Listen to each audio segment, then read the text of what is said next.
ഇത് മഞ്ഞപ്ര മാസ് മോട്ടോഴ്സിനായിരുന്നു നമ്മുടെ hero Honda Splendor വണ്ടി. നമ്മളത് വർക്കിന് കയറ്റിയിട്ടുണ്ട്. ജന സർവീസായിട്ടാണ് ചെയ്യുന്നത്. നമ്മൾ ഫുള്ളായിട്ട് എല്ലാ ഭാഗങ്ങളും ചെക്ക് ചെയ്ത് പോകുന്നുണ്ട്. അതിൻ്റെ ഭാഗമായിട്ട് നമ്മൾ ബാക്കിൽ ബ്രേക്കൊക്കെ ഒന്ന് ചെക്ക് ചെയ്യാൻ വേണ്ടി അയച്ചാണ്. നമ്മൾ ബാക്കിൽ ഒരു സൗണ്ടിൻ്റെ കംപ്ലയിൻറ്റ് പറഞ്ഞിരുന്നു. നമ്മൾ ബാക്കിലെ ബ്രേക്കൊക്കെ ഒന്ന് ചെക്ക് ചെയ്യാൻ വേണ്ടി അയച്ചാണ്. ബാക്കിലെ ബ്രേക്ക് ഷൂ നമുക്കത് മാറ്റണം കേട്ടോ. ബാക്കിലെ ബ്രേക്ക് ഷൂ ഫുള്ളായിട്ട് തേഞ്ഞിട്ടുണ്ട്. ബാക്കിലെ ബ്രേക്ക് ഷൂ മാറ്റണം.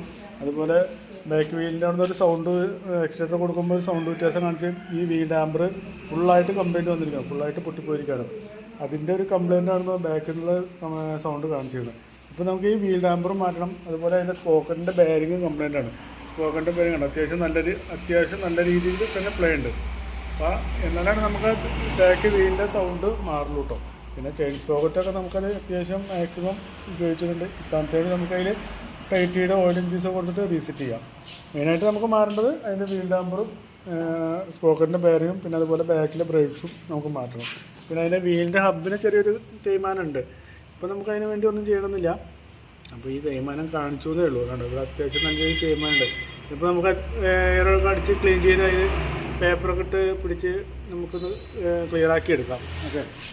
അതേപോലെ തന്നെ നമ്മൾ അതിൻ്റെ എയർ ഫിൽറ്ററൊക്കെ ഒന്ന് ചെക്ക് ചെയ്യാൻ വേണ്ടി അയച്ചാണ്. എയർ ഫിൽറ്റർ നമുക്ക് മാറ്റണം കേട്ടോ. എയർ ഫിൽറ്റർ കേട്ടോ ഫുള്ളായിട്ട് പൊടിഞ്ഞു പോയിരിക്കുകയാണ് കേട്ടോ. ഫുള്ളായിട്ട് പൊടിഞ്ഞു പോയിരിക്കുകയാണ്. എയർ ഫിൽറ്ററും അതിൻ്റെ ആ ഹോൾഡറും മാറ്റണം. പൊല്യൂഷൻ ടെസ്റ്റൊക്കെ പണ്ടുണ്ട്. ഇതൊക്കെ മാറ്റിക്കഴിഞ്ഞാലാണ് കറക്റ്റായിട്ട് നമുക്ക് ആ പൊല്യൂഷനൊക്കെ കറക്റ്റായിട്ട് റെഡിയാക്കി എടുക്കാൻ പറ്റുള്ളൂ. ആ എയർ ഫിൽറ്റർ മാറ്റുന്ന കൂട്ടത്തിൽ തന്നെ നമുക്ക് അതിൻ്റെ പ്ലഗും മാറ്റണം. പ്ലഗും എയർ ഫിൽറ്ററും കൂടി നമുക്ക് ഒരുമിച്ചാണ് മാറ്റേണ്ടത്. അപ്പോൾ പ്ലഗും കൂടി നമുക്കത് മാറ്റണം. പിന്നെ അതിൻ്റെ എഞ്ചിൻ ഓയിൽ മാറ്റാറായിട്ടുണ്ട്. എഞ്ചിൻ ഓയിൽ നമ്മൾ മാറ്റുന്നുണ്ട്. പിന്നെ അതുപോലെ ഫ്രണ്ടിലോട്ട് വന്നു കഴിഞ്ഞാൽ ഫ്രണ്ടിൽ ബ്രേക്ക് ഉണ്ട് ഫുള്ളായിട്ട് ടൈറ്റ് ചെയ്ത് വെച്ചിരിക്കുകയാണ്. അപ്പോൾ നമുക്ക് ഫ്രണ്ടിൽ ബ്രേക്സും മാറ്റണം. അതുപോലെ ഫ്രണ്ടിൽ വീൽ ബെയറിങ്ങിൻ്റെ കംപ്ലയിൻറ്റും ഉണ്ട്. അതുകൂടി മാറ്റിയിട്ട് വേണം റീസെറ്റ് ചെയ്യാൻ. പിന്നെ ആ സൈഡിലോട്ട് വന്നു കഴിഞ്ഞാൽ അതിൻ്റെ ക്ലച്ചിൻ്റെ ഒരു കംപ്ലയിൻറ്റ് പറഞ്ഞിട്ടുണ്ട്. ക്ലച്ച് കേബിൾ പൊട്ടിക്കിടക്കുകയാണ് അല്ലേ. Clutch cable പൊട്ടിക്കിടക്കുകയാണ്.